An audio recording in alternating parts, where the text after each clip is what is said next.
Bismillahirrahmanirrahim. Assalamualaikum warahmatullahi wabarakatuh. Alhamdulillah, wassalatu wassalamu ala rasulihil karim, Nabiyyina Muhammadin wa ala alihi wa ashabihi ajma'in. Ma'asyar muslimin jamaah salat subuh rahimani wa rahimakumullah. InsyaAllah pada kesempatan pagi hari ini kita melanjutkan pembahasan dalam kitab Akhlaqun Nabi wa Adabuhu, yang mana sekarang dari Fadil bin Abbas, dari Yahya bin Abdullah, maka dari Malik, dari Abi Syihab, dari Urwah, dari Aisyah radhiyallahu anha. Maka Aisyah menceritakan, ma khayyara Rasulullah sallallahu alaihi wasallam fi amra'ain, tidaklah beliau sallallahu alaihi wasallam itu memilih dua perkara, illa ikhtaru aisarahuma, kecuali kalau ada dua pilihan maka beliau akan mengambil perkara yang paling mudah, ma lam yakun ithman, selama pilihan itu tidak menjatuhkan kepada dosa. Tapi fa in kana ithman, kalau dalam pilihan itu ada dosa, ada sesuatu yang termasuk kemaksiatan kepada Allah yang akan bisa mengundang murka dari Allah Subhanahu wa taala, kana ab'adan nas min, maka beliau SAW adalah orang yang paling jauh darinya. Jadi beliau SAW itu sangat jauh dari kemaksiatan. Ketika harus memilih, maka yang dipilih adalah apa yang merupakan bentuk ketaatan kepada Allah Subhanahu wa taala. Dan beliau SAW itu tidak pernah dendam, tidak marah kalau urusan itu hanya untuk dirinya sendiri. Kalau beliau mungkin dicaci, beliau dicela secara pribadinya, illa antun haka huramatullahi azza wa jalla, kecuali ada perkara-perkara ya keharaman terhadap Allah Subhanahu wa taala. Jadi beliau SAW Masya Allah bisa mengontrol dirinya. Tapi kalau sudah berkaitan dengan agama, maka di sana kelihatan sifat tegasnya. Maka dari sini kita bisa melihat ya, bagaimana para ulama menjelaskan, kata mereka, pertama bahwa beliau SAW tadi itu memilih perkara yang paling mudah, ikhtaru aisarahumah. Dan agama kita ini pun hakikatnya adalah agama yang mudah ya, meskipun bukan dimudah-mudahkan. Buktinya apa? Allah Subhanahu wa ta'ala dalam Al-Quran surah Al-Baqarah misalnya mengatakan, yuridullahu bikumul yusra wa la yuridu bikumul usra. Allah itu menginginkan bagi kalian kemudahan, dan Allah tidak menginginkan bagi kalian itu kesulitan.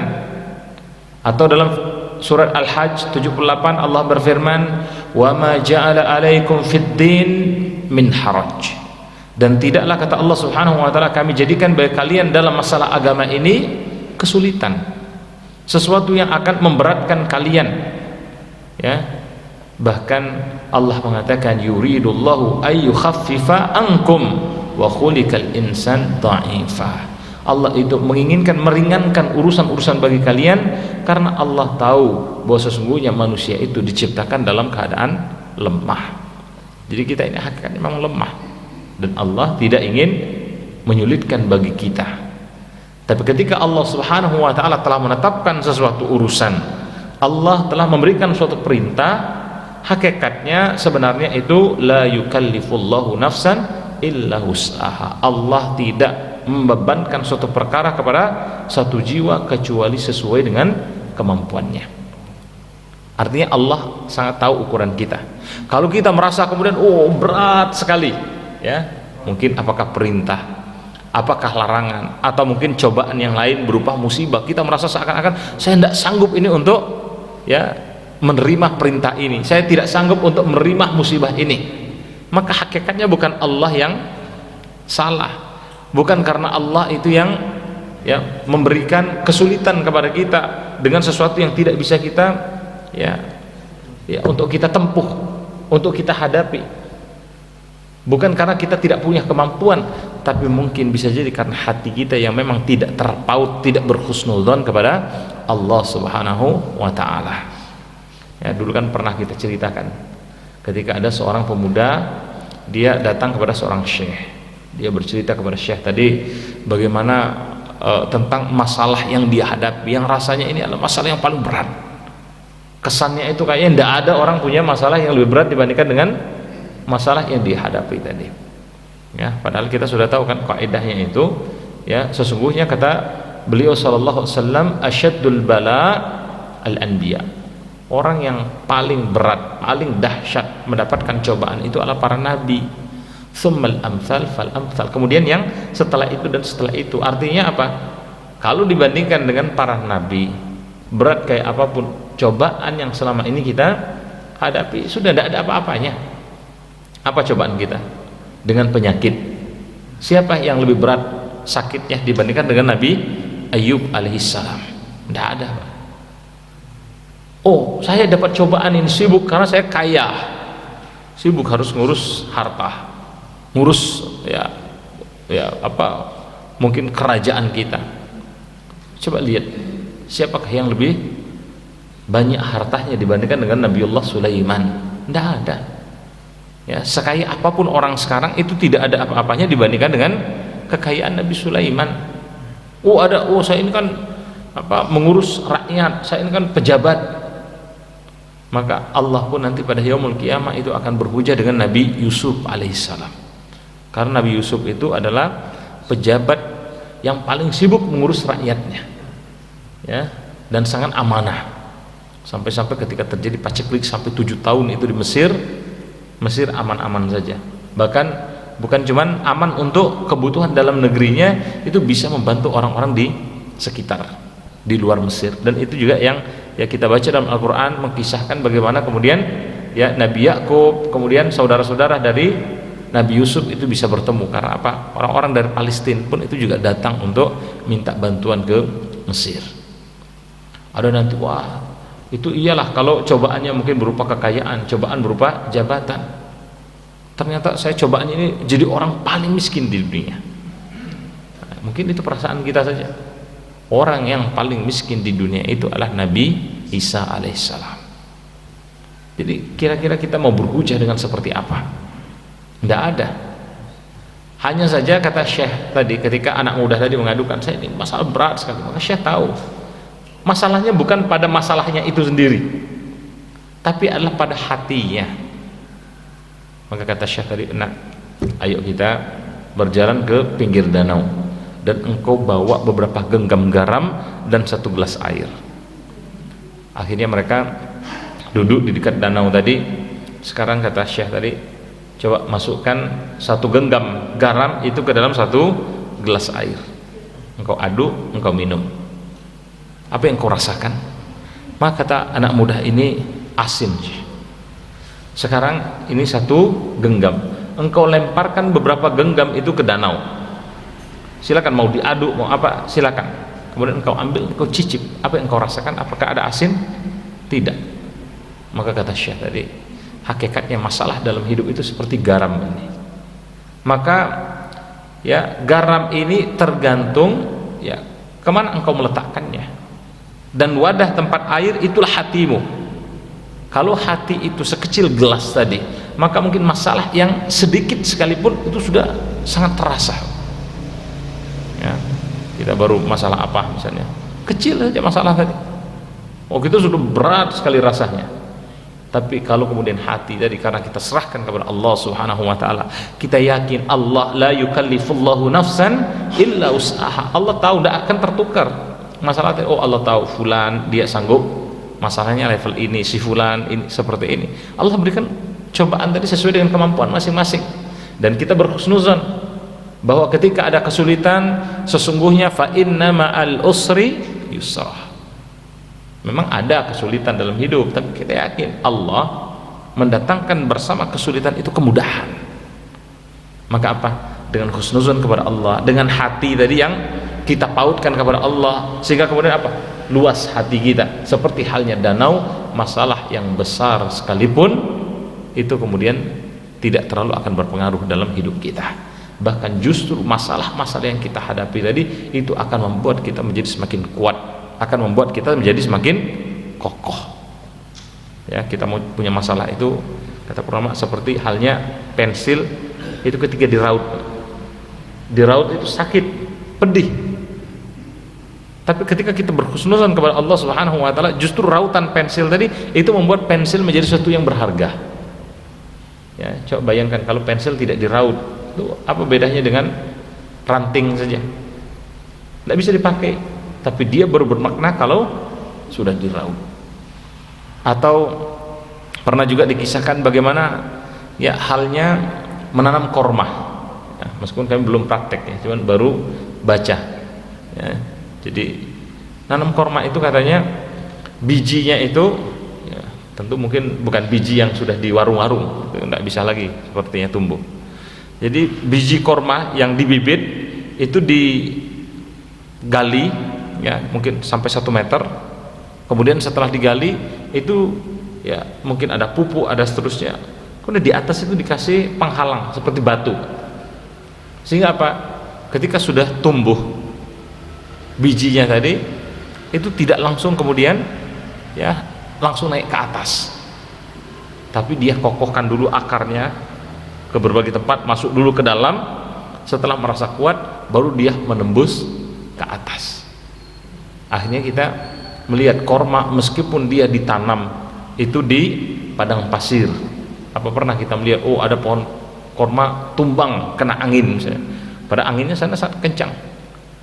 Ini juga sebenarnya adalah hikmah dalam hidup kita. Kesulitan-kesulitan berat bagi korma tadi, tapi Allah sudah tahu ini level kemampuan dia, bisa dia. Tapi ketika kesulitan tadi dihadapi dengan kesabaran, dihadapi dengan husnuzon terhadap Allah Subhanahu wa taala, justru membuat dia menjadi kokoh. Ya, dan ini juga ya filosofi dalam hidup kita, bahwa kita itu pondasi itu harus kokoh dulu. Bangun rumah sebagus apapun rumah kita, kalau pondasinya tidak kokoh, roboh. Kita ya dalam agama sebaik apapun mungkin ibadah-ibadah yang kita lakukan, tapi tauhid kita, akidah kita lemah, rukun iman, rukun Islam kita tidak selamat, roboh. Bahkan termasuk misalnya dalam kehidupan sehari-hari, dalam kajian keilmuan ya, ada orang belajar agama tapi dia tidak mulai dari yang dasar, itu potensi untuk runtuh itu besar. Contoh sederhana misalnya, ada orang sudah mulai ya, sering berdakwah, kan dia bukan hanya untuk dirinya sendiri, tapi apa, dia tidak memahami ya Al-Quran, memahami hadis, kitab-kitab para ulama itu dari sumber yang asli. Artinya dia bacaannya, oh saya baca dengan terjemahan misalnya, itu tidak akan bertahan lama itu. Ya, karena apa? Karena dia ya sudah apa, terbatas bacaannya. Maka sebenarnya kita termasuk melahirkan generasi-generasi ke depan, anak-anak kita, cucu-cucu kita, itu harus dimulai dari yang pokok-pokok dulu. Karena ketika yang pokok seperti halnya kormah tadi, akarnya sudah kokoh, maka insya Allah nanti dia akan berkembang dengan sendirinya. Ya, terlepas ya kami pribadi bukan pakar pendidikan, tapi kita menilai ya dari pengalaman, ya kita juga berinteraksi di dunia pendidikan, termasuk mungkin pendidikan yang kita bangun sekarang ini, menurut saya cenderung menghasilkan generasi-generasi yang kurang kokoh pondasinya. Ya, akidahnya kita sudah tahu bagaimana di sekolah. Ilmu alat, para ulama itu mereka bahas ilmu itu ada 3. Ilmu aliyah, ilmu yang tinggi, nah, tadi ya, berkaitan dengan akidah, ibadah sesuai dengan tuntunan Rasulullah SAW. Ilmu akhlak, ini pokok harus ditanamkan pada anak-anak. Kemudian ilmu alat, kalau ingin belajar Islam, bahasa Arab. Kalau ingin belajar mungkin ilmu-ilmu umum sekarang, bahasa Inggris. Baru kemudian ilmu ammah, ilmu yang apa? Umum. Insya Allah kalau sudah punya ilmu alat, akan berkembang dengan sendirinya. Kan tinggal ada waktu sedikit baca, atau mungkin dia bisa berkomunikasi dengan ya apa namanya syekh, atau dengan orang-orang hebat dari berbagai tempat karena punya bahasa. Sementara agamanya juga sudah terkondisikan. Sekarang kita coba lihat ya generasi kita, bagaimana dengan akidah mereka. Taruhlah mahasiswa misalnya, yang artinya mereka sudah melewati pendidikan ya SD, SMP, SMA 12 tahun. Waktu yang cukup lama itu. Tapi cek misalnya mahasiswa-mahasiswa itu, apakah mereka sudah punya akidah yang kokoh, akhlak yang sesuai dengan tuntunan Rasulullah, ibadah yang ya sesuai dengan sunnah, dan ilmu alat. Nah itu, lu terus selama ini belajar apa? Nah, kita kadang tadi mungkin ini pandangan pribadi, mungkin bisa jadi tadi karena memang kalau mau dipelajari banyak sekali yang bisa kita pelajari, bukan tidak penting, tapi ibarat mengisi gelas. Ini ada satu gelas atau satu tong, kita disediakan ada batu yang besar, ada batu yang kecil, ada kerikil, ada pasir, ada air. Kemudian kita diperintahkan coba masukkan semua ini supaya tidak tumpah. Gimana caranya? Maka bayangkan kalau ada orang mulai masukkan itu dari yang kecil-kecil, dia masukkan air dulu atau dia masukkan pasir dulu, baru kemudian akhirnya batu yang besar yang terakhir. Kira-kira apa bisa masuk batu yang besar? Tidak mungkin bisa. Cara yang tepat, masukkan dulu batu yang besar, fondasi sudah punya kokoh dia. Nah, baru masukkan yang kecil, mungkin digoyang-goyang atau intinya supaya yang kecil bahkan bisa masuk ke selah-selah tadi. Oh sudah yang kecil, mungkin bahkan yang lebih kecil lagi, pasir dimasukkan. Oh sudah selesai, baru yang terakhir itu air. Insya Allah semuanya akan masuk. Kenapa? Karena mendahulukan yang pokok. Tapi kalau yang pokok ini tidak kokoh, pondasinya tidak kokoh, nah akhirnya muncullah generasi-generasi yang mungkin alay, ya kata orang sekarang, ada masalah dikit, wah sudah lebay, alay, ya sudah buat status, buat apa gitu. Ya namanya masalah, namanya hidup, ya memang tidak ada kemudian semuanya siang terus, ada siang, ada malam, ada tangis, ada tawa. Tapi dengan keimanan kita tahu ukuran bahwa Allah menginginkan bagi kita kemudahan. Hakikatnya kesulitan-kesulitan yang ada ini tadi seperti garam yang membuat makanan menjadi semakin enak. Seperti halnya tadi, ya batu yang menghalangi ya tumbuhnya korma tadi yang membuat kita ini menjadi semakin kokoh dalam hidup kita. Sehingga seorang mukmin ketika mendapatkan kesulitan, dia bukan kemudian suudzon dengan Allah Subhanahu wa taala. Karena dia meyakini, kata beliau sallallahu alaihi wasallam, sesungguhnya innad din yusrah, sesungguhnya agama ini agama yang mudah. Maka ya tidaklah seseorang mengambil agama ini dengan berlebihan kecuali dia pasti akan hancur, ya. Maka hendaklah kalian berusaha yassiru wala tu'assir, dalam hidup itu permudah, jangan suka cari-cari yang sulit, jangan dipersulit. Wabashiru wala tunaffir, ya kalau bisa lebih dahulukan berikan kabar gembira, jangan buat orang itu ya sulit. Nah, kita lihat praktek dalam keseharian kita, kadang-kadang ada orang, wah ya kalau bisa selesai urusan dalam satu minggu, ya kenapa harus 1 hari? Ada Pak ya yang begitu ya, kita tidak menyebut di mana, tapi kadang-kadang kan berarti kan mempersulit orang. Padahal kalau bisa ya permudah. Dan siapa mereka orang-orang yang mempermudah urusan orang lain, maka niscaya Allah Subhanahu wa taala juga akan mempermudah urusan orang ini. Sunatullah, kita bantu orang lain, Allah akan bantu kita, meskipun bentuknya jangan langsung kemudian dilihat seakan-akan kita kasih apel kita akan dibalas apel, tapi pasti itu sunatullah, ya. Dan kita hendaklah banyak memberikan kabar gembira, membuat orang lain senang, ya. Jangan buat orang lain ya kemudian berlari, ya, menyampaikan itu dengan wajah yang gembira, meskipun kita tetap harus ya namanya dakwah amar ma'ruf nahi munkar, yang kejelekan-kejelekan juga kita harus sampaikan, tapi bukan kemudian dengan kekerasan, ya, bukan membuat orang kemudian menjadi takut seakan-akan agama ini adalah sesuatu yang menyeramkan, sementara Allah Subhanahu wa taala sudah bahkan dalam syariat-syariat pokok saja dalam agama kita. Lihat misalnya dalam masalah salat itu adalah imaduddin, adalah tiang bagi agama kita, ya. Kita Masya Allah ya, perintah salat ini juga sudah menjadi bentuk keringanan yang luar biasa dari Allah Subhanahu wa taala. Kita diperintahkan untuk salat 5 salawat fil yaum, ya, 5 waktu dalam sehari. Padahal kalau kita baca dalam kisah Isra dan Mi'raj, ya, ini juga menunjukkan bagaimana Allah itu Masya Allah menginginkan kemudahan, termasuk juga beliau sallallahu alaihi wasallam. Dalam peristiwa Isra dan Mi'raj, awalnya Rasulullah itu diperintahkan ya untuk umat Islam ketika menerima ya perintah sholat ini kan 50 kali dalam sehari semalam. Ketika Nabi Muhammad itu turun bertemu dengan Nabi Musa, maka kata Nabi Musa, saya ini telah berdakwah dengan orang-orang Israel, Bani Israel, dan ya kaumku itu banyak yang lalai. Ini tentu akan memberatkan bagi umatmu. Engkau minta keringanan dari Rabb, datang minta keringanan beberapa kali sampai 3 kali, baru kemudian keringanan tadi itu sampai 5. Sudah 5 pun dikisahkan sampai Nabi Muhammad tadi bertemu lagi dengan Nabi Musa ya. Nabi Musa pun mengatakan, coba engkau minta lagi keringanan ya, umatmu tidak akan sanggup. Maka kata beliau SAW, aku pun sudah malu untuk meminta lagi keringanan kepada Allah Subhanahu wa ta'ala ya. Jadi salat yang sudah 5 waktu sekalipun dalam keadaan-keadaan tertentu kita lihat, oh kita dibolehkan untuk jamak ya, dalam keadaan mungkin hujan yang sangat lebat, salat zuhur misalnya, oh asar kayaknya ini belum selesai hujannya dan lebat sekali, angin kencang, itu boleh imam mengumumkan.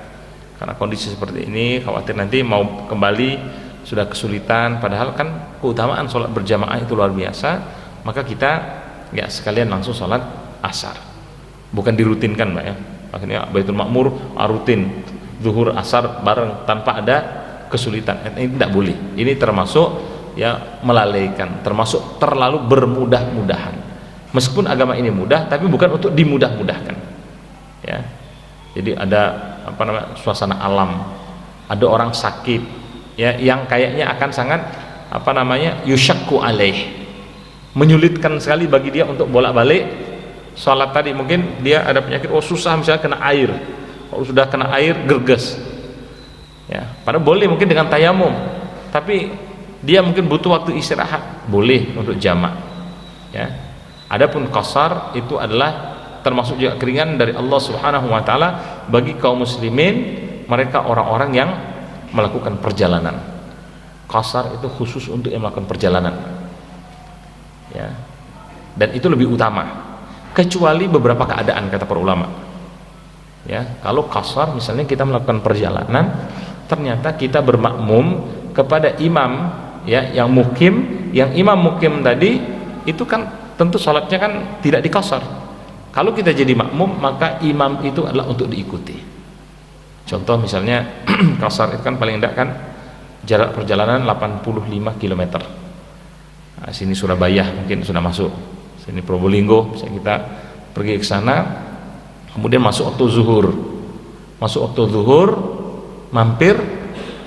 Nah, ternyata imamnya sudah sholat nih, dan bahkan sholatnya itu sudah kita masbuk, sudah 2 rakaat selesai, kita masuk itu rakaat ketiga.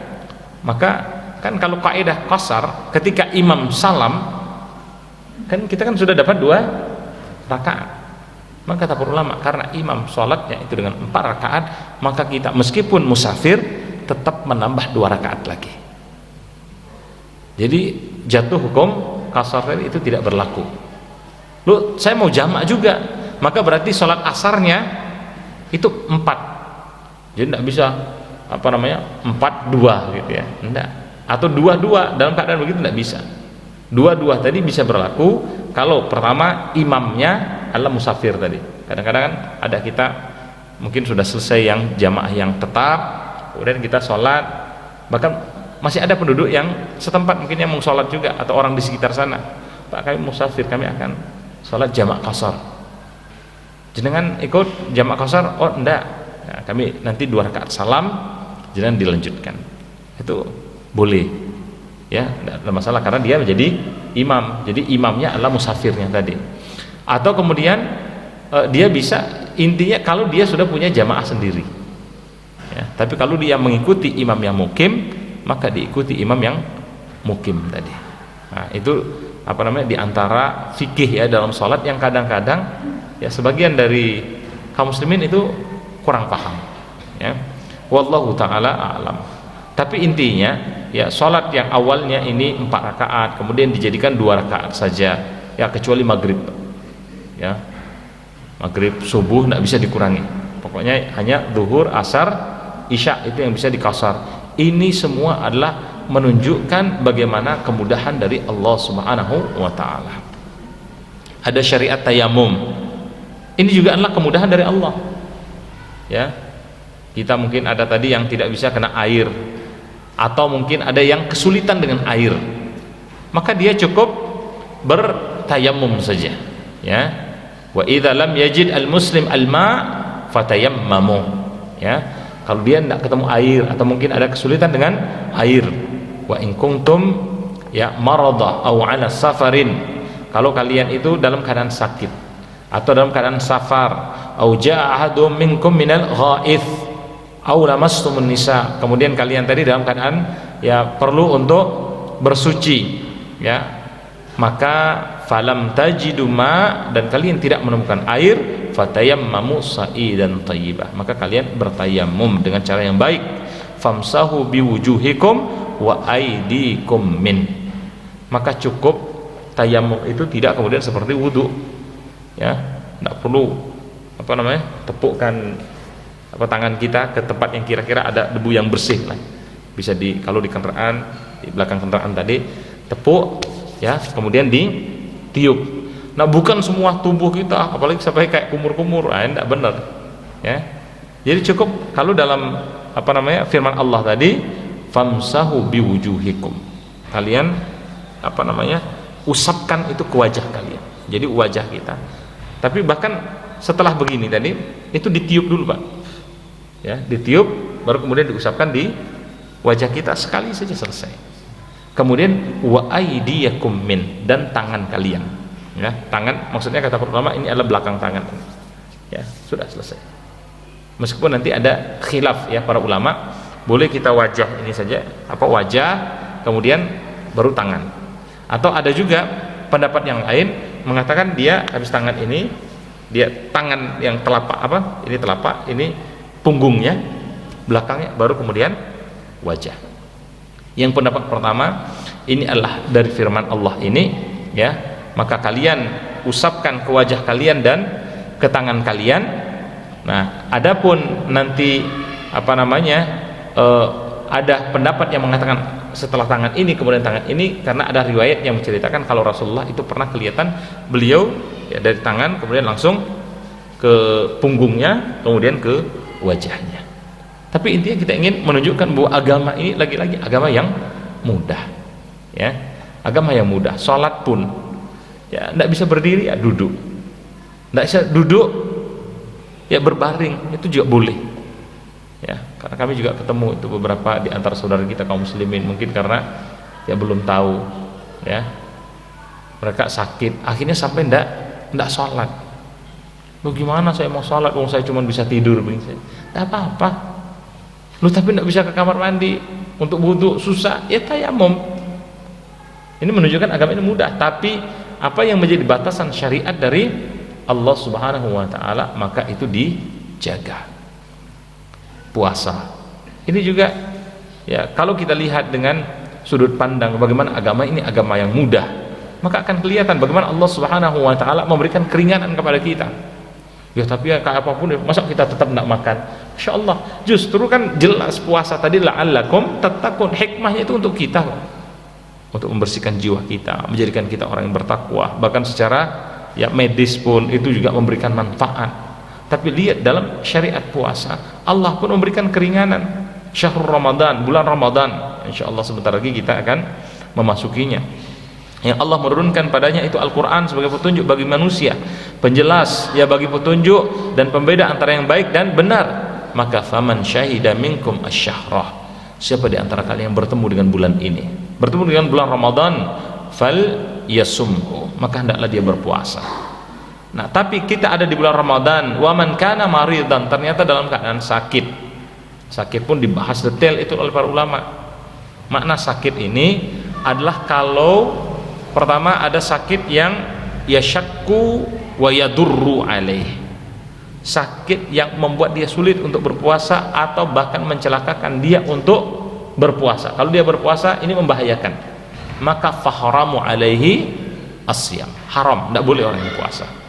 Karena agama kita ini agama yang menjaga tubuh kita ini juga amanah dari Allah. Ya, wallah saya tidak tahu, mungkin sakit apa yang ya apa kalau dia berpuasa itu akan membahayakan. Itu orang medis mungkin yang lebih paham. Tapi ada para ulama bahas itu. Kalau ada puasa yang membuat orang ketika dia puasa akan mencelakakan dirinya. Dengan puasa ini akan sangat menyulitkan. Terkumpul dua ini maka haram. Kalau kemudian sakitnya tadi itu hanya menyulitkan saja, ya, atau hanya yadurru, membahayakan saja, maka ya boleh, hukumnya boleh untuk tidak berpuasa.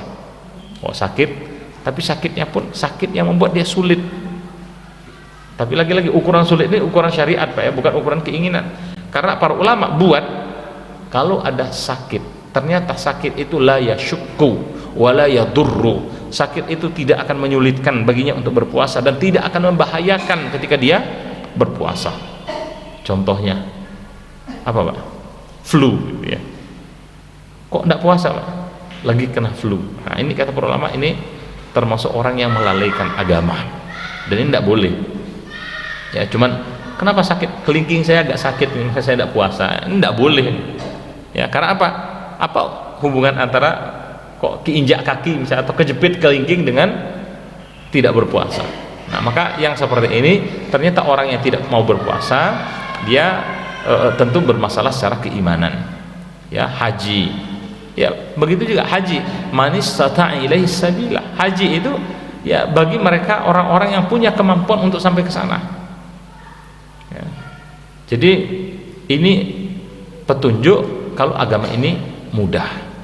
Dan beliau sallallahu alaihi wasallam masya Allah ya menunjukkan betul bagaimana sangat menginginkan kemudahan bagi kita. Beliau ini adalah rasul yang penuh dengan rahmat, yang penuh dengan kasih sayang kepada umatnya, ya. Apalagi tadi beliau ya memahami betul kalau Allah telah menciptakan manusia ini dalam keadaan lemah, yang hati beliau SAW itu sangat lembut, ya. Bahkan dikisahkan pernah ketika Rasulullah SAW membaca ayat in tu'adzibhum, ya Allah kalau engkau mengazab mereka fa innahum ibaduk, ini ucapan dari Nabi Isa, sesungguhnya mereka itu adalah hambamu, wa in taghfir lahum, dan kalau engkau ampunkan mereka fa innaka antal azizul hakim, engkau itu maha bijaksana, engkau itu maha kuat dan engkau itu maha bijaksana. Maka apa? Menangislah beliau sallallahu alaihi wasallam, ya. Karena memang karakter beliau itu lembut, karakter beliau itu penuh dengan cinta, penuh dengan kasih sayang dalam dakwahnya. Maka beliau SAW itu berdakwah dengan hikmah, berdakwah dengan contoh yang baik. Kalaupun mungkin ada perdebatan, perbedaan pendapat, maka beliau itu menyampaikan itu dengan cara yang sangat baik, ya. Dan kita sudah banyak ya membahas, menyebutkan bagaimana kemudian beliau SAW itu selalu kalau ada pilihan ambil yang mudah, meskipun ada tadi pilihan-pilihan yang sebenarnya menurut Rasulullah SAW ini lebih baik. Contoh, laula an asyukka ala ummati la amartuhum bis-siwak inda kulli wudu, ya. Kalau saja kata beliau SAW, aku tidak khawatir akan menyulitkan bagi umatku, berarti beliau tidak ingin ada kesulitan bagi umatnya ini, maka tentu aku akan perintahkan kalian itu untuk bersiwak, ya, setiap kalian berwudu. Artinya Rasulullah menginginkan kita itu keutamaan siwak, keutamaan membersihkan mulut itu luar biasa, ya. Kalau tidak ya khawatir akan menyulitkan, pasti aku akan memerintahkan kalian, ya. Kemudian juga ya beliau sallallahu alaihi wasallam kasih sayangnya itu kelihatan misalnya, atau bagaimana beliau tidak ingin menyulitkan ya bagi umatnya ini ketika ada orang Badui, ya. Di sini bala a'rabi fil masjid, ada orang Badui itu baul, pipis itu di masjid. Faqama an-nas ilaih, maka manusia pun mulai berdiri ingin menghalangi orang ini tadi, kok pipis di masjid, ya. Maka melihat, bahkan ada sahabat mungkin sudah mengambil ya pentungan gitu, ingin mukul. Rasulullah SAW mengatakan da'hu, biarkan dulu, ya. Kemudian kata beliau ambilkan air, maka diambil air, disiram air tadi, dan orang tadi selesai dari pipisnya Rasulullah sampaikan, ini masjid, ini adalah Baitullah, ya, dan masjid ini bukan tempat baul, ya, disampaikan dengan lembut karena kata beliau SAW, innama bu'ithtum muyassirin, aku ini Allah utus untuk memudahkan kalian, walam tuba'athu mu'assirin, dan aku tidak diutus untuk membuat kalian itu sulit. Dan para ulama bahas panjang lebar ini hikmahnya. Bayangkan kalau beliau SAW membiarkan para sahabat tadi untuk para sahabat tadi mungkin memarahi, mungkin mengusir, bisa jadi ada yang memukul, image Islam bisa jelek, bahkan secara najis saja dibahas oleh para ulama. Najisnya itu bisa kemana-mana, orang sedang pipis kok dikejar, nah itu tambah beredar itu di masjid, bahkan ke tempat-tempat lain, dan juga tadi tidak bagus bagi citra Islam, ya. Nah hanya saja tadi ketika memilih, ya, pilihan tadi, maka beliau SAW yaitu tentu memilih alladzi lam yakun fihi maksiatin, sesuatu yang tidak ada dosa padanya, ya, jadi tetap sesuai syariat. Ada kisah seorang wanita Juhainah datang kepada Rasulullah SAW, wahiyya hubla minaz zinah, dan wanita ini dalam keadaan hamil karena perzinahan, ya. Maka faqalat, berkata wanita ini, ya Nabi Allah, wahai Nabi Allah, asabtu haddan fa'aqimhu alayya, aku telah melakukan sesuatu yang bisa menyebabkan aku ini untuk dihad, sampai hukum had kepadaku, hukum rajam, maka tegakkan hukum ini kepadaku. Maka fada'an Nabi SAW waliyaha, tidak langsung kemudian tegakkan kalau begitu. Rasulullah panggil wali dari perempuan ini, maka kata beliau SAW, ahsin ilaiha, berbuat baik kepada perempuan ini, fa idza wada'at fa'tini biha, nanti kalau perempuan ini sudah melahirkan, datang lagi. Tapi perempuan tadi karena ingin bertobat, merasa bersalah betul dia. Singkat cerita, setelah melahirkan datang lagi kepada Rasulullah SAW, ya. Ternyata apa? Rasulullah pun, ya, mengatakan, nah, ini kan anakmu masih kecil, masih bayi, masih memerlukan engkau untuk menyusu, maka nanti datang lagi, ya, setelah selesai menyusu 2 tahun. Tapi terus perempuan ini merasa bertobat, merasa bersalah betul itu dengan dosa yang telah dia lakukan. Maka dikisahkan akhirnya perempuan ini setelah 2 tahun, berarti sudah 3 tahun berlalu dosanya tadi, dia datang kepada Rasulullah SAW mengatakan, ya Rasulullah, saya ingin bertobat, tegakkan kepadaku had, hukum.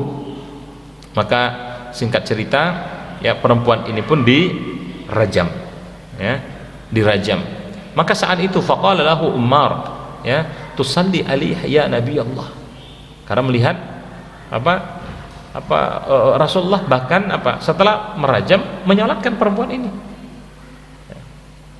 Maka kata Umar, ya Rasulullah, engkau menyolatkan dia, bukankah dia seorang pezina, ya, wa kazanat, dia kan telah berzina.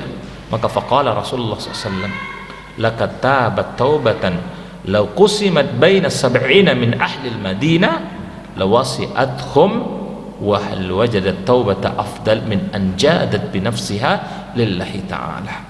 Wahai Umar, kalau saja taubat dari perempuan ini dibagikan kepada 70 orang dari orang-orang Madinah, maka niscaya itu akan cukup. Artinya Allah telah menerima taubat dari perempuan ini karena betul-betul penyesalan tadi, ya. Dan siapakah yang lebih utama dibandingkan dengan mereka yang betul-betul bertobat kepada Allah Subhanahu wa ta'ala, ya. Jadi ini Rasulullah, ya, memilihkan yang mudah, tidak langsung ya sudah datang pertama langsung rajam, tapi biarkan dulu, biar dia betul-betul bertobat. Kemudian secara yang lain hikmahnya itu dapat anaknya, kemudian nanti ada yang ngurus, ya. Termasuk juga ada riwayat, nah ini sudah sering, ya, terutama di bulan Ramadan ini dibahas. Kata Abu Hurairah radhiyallahu anhu, ketika kami duduk bersama Rasulullah SAW, maka datang seseorang mengatakan, ya Rasulullah, khalaqtu, celaka aku. Maka kata Rasulullah SAW, ya, ma'laka, apa gerangan yang terjadi dengan engkau, kenapa engkau mencelakakan dirimu sendiri? Kata dia, waqa'tu ala imra'ati wa ana sha'im, aku mendatangi istriku sementara aku dalam keadaan puasa. Maka faqal Rasulullah SAW, Rasulullah mengatakan, kalau begitu, hal tujida rukbatan ta'tiquha, kau punya budak enggak yang bisa engkau bebaskan? Ya, orang ini mengatakan, enggak ya Rasulullah. Kalau begitu tastati' antasum syahrain mutatabi'ain, kalau begitu engkau puasa. Ya, jadi urutan tadi diambil. Hukum syar'inya itu pertama membebaskan budak. Ternyata orang ini tidak punya budak. Nah, kalau kita sekarang kan tidak ada perbudakan ya. Maka kata para ulama langsung ini, kalau ada suami istri ya, mereka bertemu, maksudnya berhubungan suami istri pada siang hari di bulan Ramadan, maka syariatnya adalah tasumu syahrain mutatabi'ain, berpuasa 2 bulan berturut-turut. Lu sudah puasa 58 hari, hari ke-59 batal, maka ulang lagi dari awal. Ini menunjukkan dosanya itu besar memang ya. Jadi apa namanya, ini masalah besar. Kemudian dia mengatakan, ya Rasulullah aku juga tidak sanggup. Nah, ini khusus untuk sahabat ini. Maka kata Rasulullah ya, meskipun untuk orang sekarang 2 bulan berturut, kalau memang ternyata sangat tidak memungkinkan ya, sudah dicoba ternyata tidak bisa, mungkin karena fisiknya, karena usianya, bukan karena malas-malasan, maka apa, hal tajidu it'am sittina miskinan, ini diganti dengan fidyah. Dia berpuasa itu 60 memberikan makan untuk 60 orang miskin. Ternyata orang ini juga mengatakan, ya Rasulullah aku juga ndak punya. Singkat cerita Rasulullah ambilkan itu sekeranjang korma. Nah kata Rasulullah, kalau begitu sudah ya, aina sa'il, mana tadi yang ya bertanya, ana ya Rasulullah khudduhu fatasaddaq bih, engkau ambil, nah, engkau sedekahkan. Subhanallah, dalam kisah itu diceritakan sahabat ini tadi masih tanya lagi, ya Rasulullah apakah aku sedekahkan dengan orang yang lebih miskin daripada aku? Iya kata Rasulullah. Masa sedekah dengan orang yang lebih kaya? Ya Rasulullah, sejujurnya di kampungku itu aku adalah orang yang paling miskin. Nah, ini memang nekat. Rasulullah tabassama, tersenyum beliau SAW, kata beliau SAW, tapi ini khusus untuk sahabat ini ya. Nah, ini ya sudah, kalau begitu engkau bawa pulang, sedekahkan untuk keluarga ya. Tapi dari sini kelihatan bagaimana beliau SAW itu menginginkan kemudahan ya, menginginkan kemudahan bagi para sahabat ya. Kemudian ini kita selesaikan sampai di sini ya. Juga dikisahkan nah, ini ada sekelompok orang datang kepada Rasulullah SAW mengadukan siapa? Mu'adz bin Jabal, yang kita Masya Allah tahu sahabat Mu'adz bin Jabal ini adalah sahabat yang sangat mulia. Usia 20 tahun itu sudah diutus oleh Rasulullah SAW itu ke Yaman untuk berdakwah.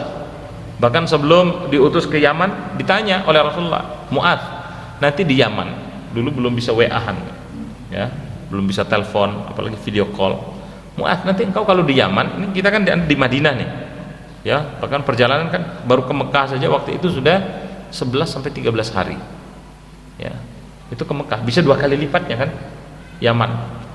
Sekarang saja bisa 5 jam itu dari Madinah ke Mekah dengan bus. Bahkan kalau kereta tidak tahu berapa, 1 jam atau 1,5 jam mungkin sudah sampai.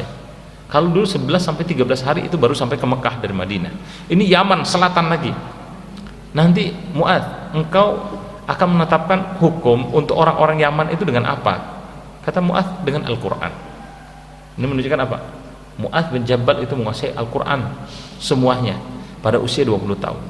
Kalau engkau tidak temukan dengan Al-Quran, saya akan ya mengambil dari sunnahmu.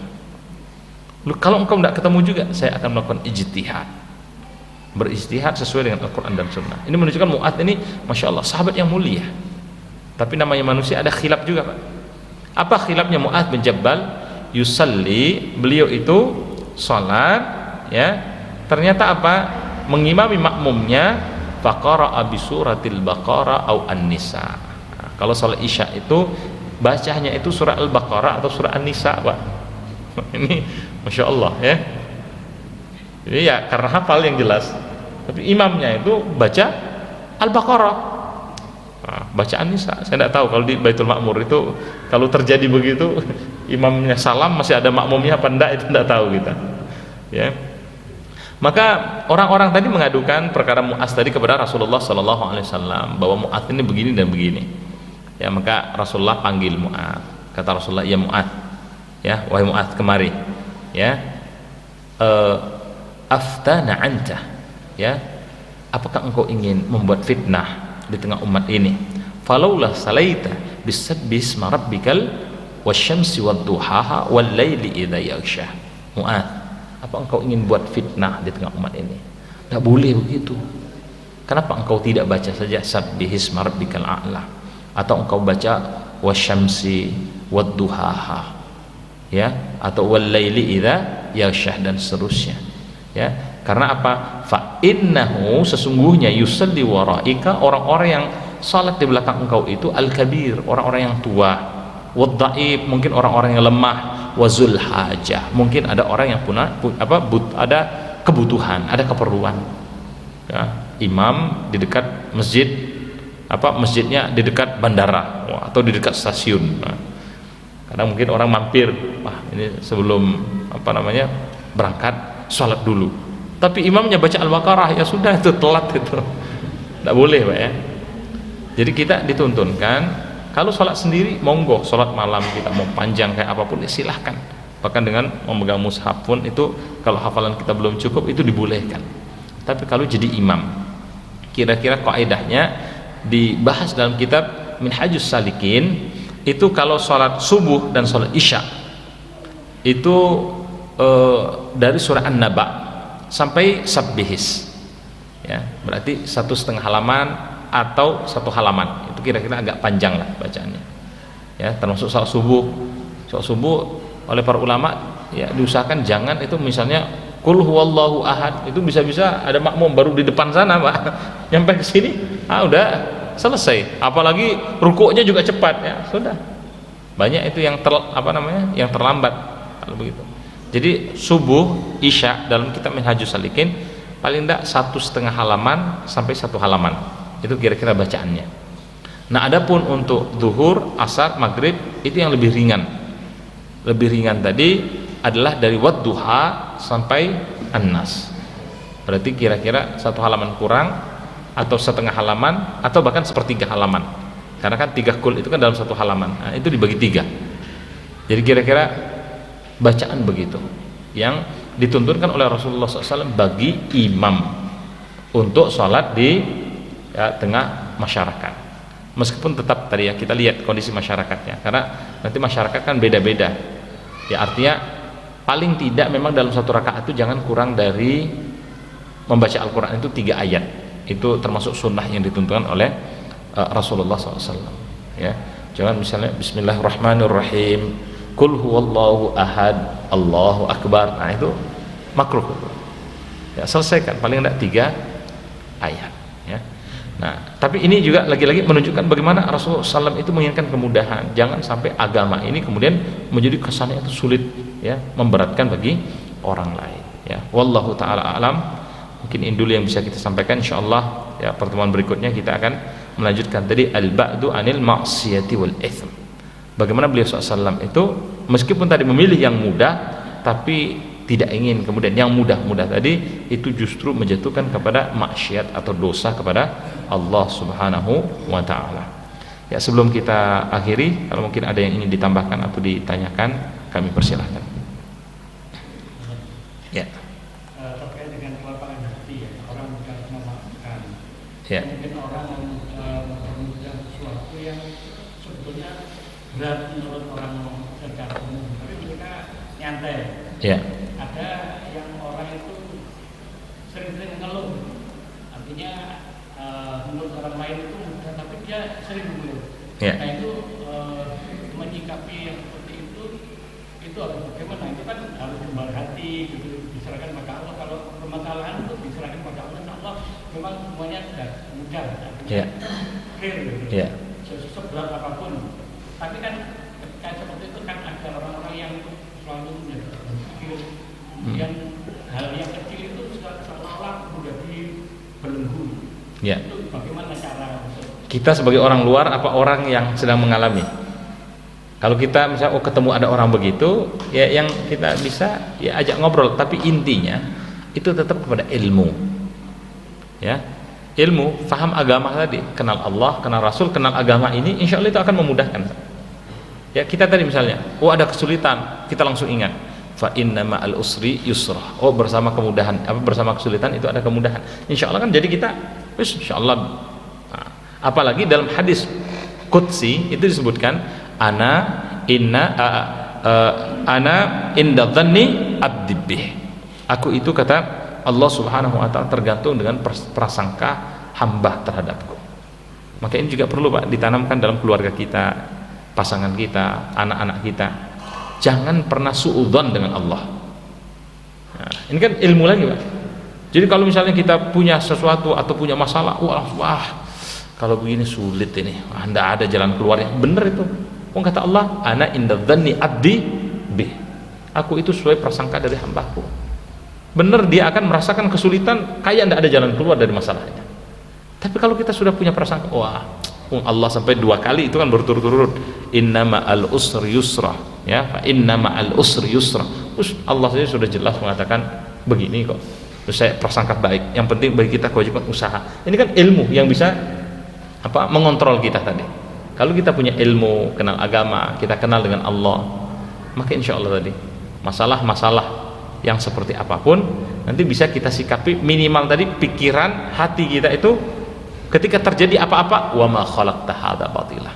Ya Allah, tidak mungkin engkau ciptakan segala sesuatu ini dengan kebatilan, pasti ada hikmahnya. Nah, itu yang diambil. Jadi kita melihat sesuatu itu tidak langsung sekarang. Apa kata Allah? Asa an takrahu syai'an wa huwa khairul lakum. Ilmu lagi kan Pak. Bukankah Allah juga telah berfirman, boleh jadi engkau benci dengan sesuatu tapi ada hikmahnya. Saya percaya tidak mungkin Allah menjadikan kesulitan ini tanpa hikmah. Dan pasti ini sudah sesuai dengan level saya. Allah tahu saya yang paling cocok. Tenang dulu kan. Makanya sebenarnya kalau orang betul-betul mengikuti tuntunan Islam, kenal Allah, kenal Rasulullah, kenal agama ini, karena berasal dari sumber Al-Quran dan Sunnah, insya Allah dia jauh dari stres. Ya, bahkan dalam Al-Quran pun dikatakan innal ladzina amanu wa amilus shalihat, mereka orang-orang beriman, mereka orang-orang yang beramal saleh, banyak berbuat kebaikan, la khaufun alaihim wa lahum yahzanun. Mereka itu tidak takut dengan masa depan. Saya kok sudah tua ya, anak-anak kok masih pada belum mandiri, gimana ya mereka? Tapi kalau dengan ilmu, yakin dia tidak bersedih. Kenapa? Setiap makhluk itu kata Rasulullah SAW, la yamutu sahsan hatta yakmilallahu alaihi rizqahu. Orang itu tidak mungkin mati sampai jatah rezekinya itu Allah cukupkan. Selama orang ini ya mau usaha, kewajiban kita hanya usaha saja. Hasil prerogatif Allah. Ya. Jadi kalau dengan ilmu kan tenang kita. Walahum yahzanun, mereka juga tidak bersedih dengan apa yang luput. Kita sudah berjuang tadi, ternyata apa yang dihasilkan tidak sesuai dengan harapan. Yakin kita, insyaallah ini yang terbaik. Maka berusaha dengan ilmu tadi kita melihat segala sesuatu itu bukan dengan sudut pandang nafsu kita, tapi dengan sudut pandang Allah, bahwa segalanya itu ada hikmah dan Allah tahu mana yang terbaik untuk kita. Mungkin begitu Pak ya. Wallahu taala a'lam. Cukup? Oh ya.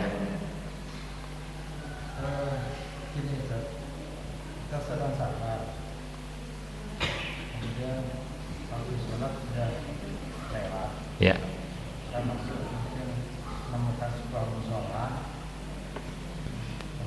Nggak ada orang lagi. Ya. Cari air, buat air mati. Nggak ada air. Ini kan ada 2 pilihan ini. Untuk mudahnya kita tayamum. Kalau mau susah ya keliling dulu ke masyarakat di sekitar. Boleh memudahkan tayamum. Kalau kita masih apalagi bawa kendaraan sendiri, ya kita bisa cari masjid yang lain. Ya, terus saja lagi cari masjid yang lain, itu insya Allah lebih utama.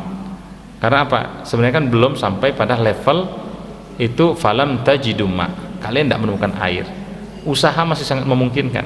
Tapi mungkin tadi sungkan lah Pak kalau kita minta-minta ke tetangga. Ya sudah kan, masya Allah kan kita punya nikmat yang luar biasa ya masyarakat kita. Masjid itu banyak sekali di pinggir-pinggir jalan. Nah kadang ya biasanya kalau masjid-masjid yang ada tempat parkir, insya Allah airnya itu ada. Bahkan sebenarnya taruhlah kita kesulitan sekali air, beli aja di warung pinggir jalan itu. Rasulullah itu menuntunkan ya kalau diumpamakan dengan gelas sekarang itu mungkin yang gelas air segini itu cukup Pak untuk wudhu. Bahkan kalaupun memang tidak bisa, kita bisa hanya yang rukun-rukunnya saja, tidak perlu kemudian semua ya, cukup wajah ya, kemudian tangan sampai siku, dan dengan air yang sedikit ya ini sudah cukup.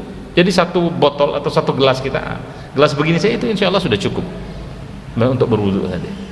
Artinya ya kalau kami pribadi akan memilih untuk ya berusaha mungkin cari masjid yang lain ya, ataupun kalau memang sangat sulit sekali ya cari warung aja lah. Nah itu nanti khawatirnya jatuh kepada yang memudah-mudahkan karena mudah dan memudah-mudahkan itu kan ya agak tipis Pak ya, tinggal tergantung ini ya kita ya. Dan insya Allah kan tidak menyulit kalau tinggal gas sedikit mobil tidak pakai ontah juga kan Pak ya berangkatnya ya. Wallahu ta'ala alam, semoga yang kami sampaikan ada manfaatnya. Kita akhiri, subhanakallahumma bihamdika asyhadu an la ilaha illa anta astaghfiruka wa atubu ilaih. Assalamualaikum warahmatullahi wabarakatuh.